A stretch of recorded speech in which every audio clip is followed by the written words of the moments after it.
Hello, children. Japan just had a lower house election. Hooray! Let's see the results. Oh, wow. Probably the most one sided victory in the 21st century. Might be confusing to my audience to see more than two political parties on a map, so let me explain each party and what their deal is.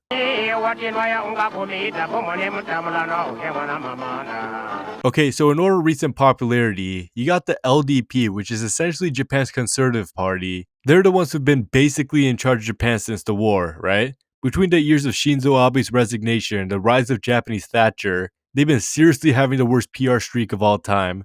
You got this guy who quit because nobody liked him. He also kind of fucked up dealing with COVID. Fumio Kishida, who probably could have been good per se, because of inflation and like 10 other scandals, he was also kind of forced to quit. And then there's this guy. He called for a snap election, which backfired horribly, and that's how the party turned into a minority. And then an upper house election happened, which also shrunk the party to a minority. And then he quit, which left Takaichi to pick up the pieces, and luckily for her, it worked out.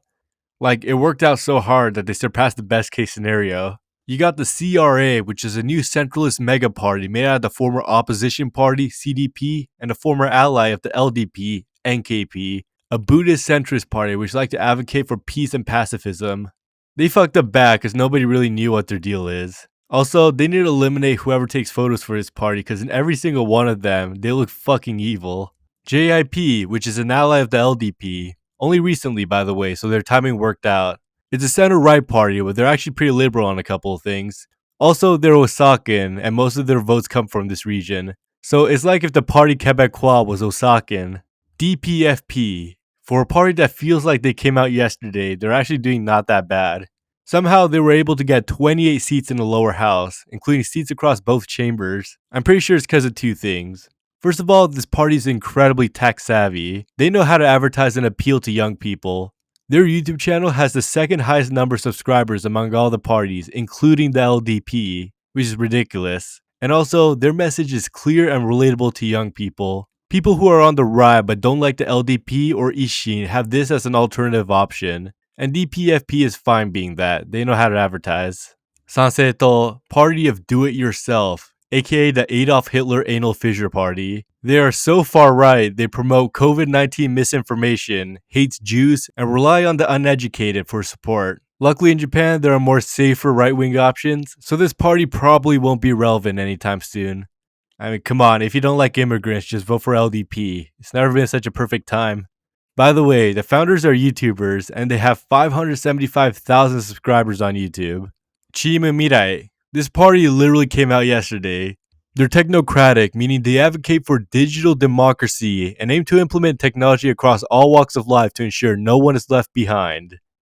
Whatever that means. Its leader is an AI engineer, so I'm going to avoid it as much as I can. Honestly, I'm fine with leaving some people behind. Also, for a technology based party, they got a really bad website. Cute URL though, that's how they won like 11 seats. Their website isn't as bad as Sanseto though. I'm confident they have the worst website of all time. First of all, the website takes a minute to load and it jump scares you. Take a look at this. This is their website? It's blank.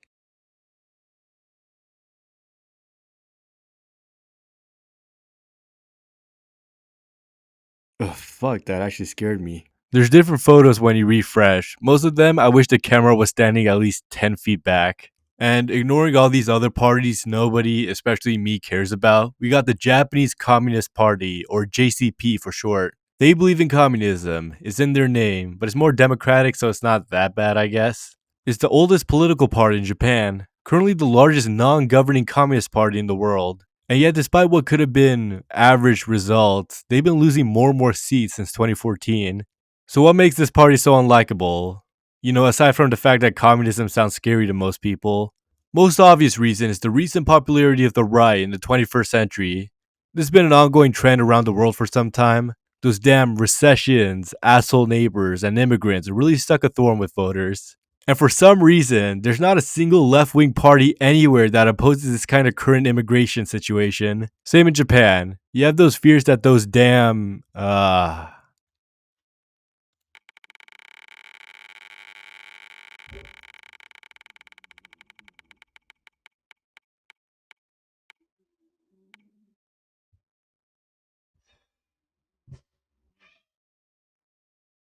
Kurdish people are ruining the safety of Japanese people and erasing culture, aka the silent invasion situation. Hey voter, you heard they're pulling pork from school lunches because of Islam? Sooner or later, we're gonna have state mandated Ramadan. None of those things are happening. Yeah, but what if they did?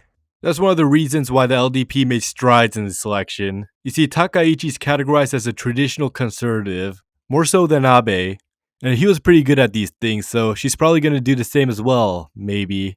That's one thing. Second thing is what different parties offer for left-leaners. Most people who look for left-wing policies in Japan just usually resort to one of the many blank-leaning centrist parties that exists.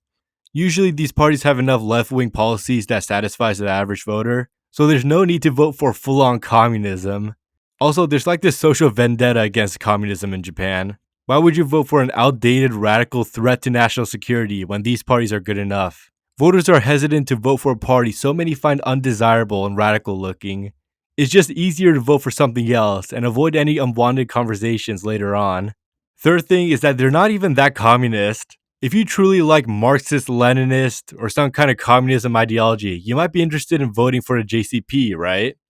Well, The JCP frequently criticizes communist nations for being communist, basically, and themselves, they stopped believing in Marxist Leninism in favor of scientific socialism in 1976. And then in the 90s, they became pretty much a democratic socialist party after modifying its policies. Oh, so they must appeal to democratic socialists, right? Well, nah. JCP stands for Japanese Communist Party. They have a history of being communist, very unappealing to anyone who's done their research.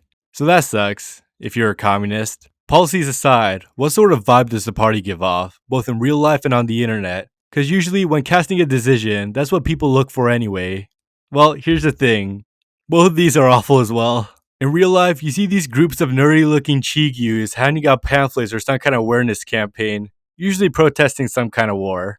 I know it's kind of mean, but these people have no aura and it kind of hurts their image. On the internet, I distinctly remember seeing a JCP advertisement and I was baffled they use AI to promote themselves. Like, a lot. For a party that supposedly supports workers, they use the suspicious amounts of the thing that steals people's jobs. And accounts that promote the JCP, they also have no aura. It's like they're stuck in the 1920s. They don't know how to connect with people. Yeah, it's cool that you don't want wars and want to welcome more immigrants. How do they promote it? With boring videos with zero energy. I'd rather watch Al Gore explain climate change to me than see this shit. They got a couple of good videos on YouTube, I'll give them that. But other than that, the only other videos of the JCP I see on the internet are right-wingers harassing them in public. And again, these people have so little likability, it's hard to be on their side with these things. So with that, plus the fears against communism in general, it's no wonder nobody likes them. So if the JCP is really unlikable, how likable is the LDP then? Well, after Riceball Ishida, it really looked like LDP wouldn't recover for some time. But Sanae Takaichi really held everything together for all the reasons opposite of the JCP. First of all, she's really charismatic. She has a lot of confidence and support from young people because she really knows how to promote herself on social media. There's a lot of her being fun, working hard, being diplomatic. She feels relatable, unlike the JCP. She's very vocal on a lot of issues and she's very straightforward with it because she knows that that's what voters look for. She's the first female prime minister in Japan. It's like a breath of fresh air. Like when Obama got a lot of support from young people and black voters, Takaichi got a lot of support from young people and female voters. There's no wider polls on gender, but take a look at her fan base. It's mostly the Gen Z and women who really supports her. Who's leading JCP? An old guy? Nobody wants an old guy. We want people who could smile and drum. She's pretty good at drumming. It's a well-known fact for some reason. But hey, other prime ministers are known for worse. At least this one is positive. About military, in a time where looming threats exist and there's an actual risk that Taiwan will be invaded, the JCP wants to abolish the US-Japan Security Treaty and reduce military capacity. Fantastic. I'm not an expert, but that just sounds like giving up without even trying, especially with the existence of Rocket Man. Takaichi, on the other hand, she wants to increase the capacity of Japan's military and increase collaborations with the US, potentially even revisit Japan's pacifist constitution. You see, militarism is a huge issue, one of the most split matters in Japan today. Takaichi knows that if you're gray on the matter, you're just gonna make everyone mad, so might as well just make one side mad. Economics. Nobody, not even God, knows what will happen to the economy if the communists win. Takaichi is doing well and she promised to strengthen the yen, so social issues. Just copy and paste everything you know about Margaret Thatcher and paste them onto her.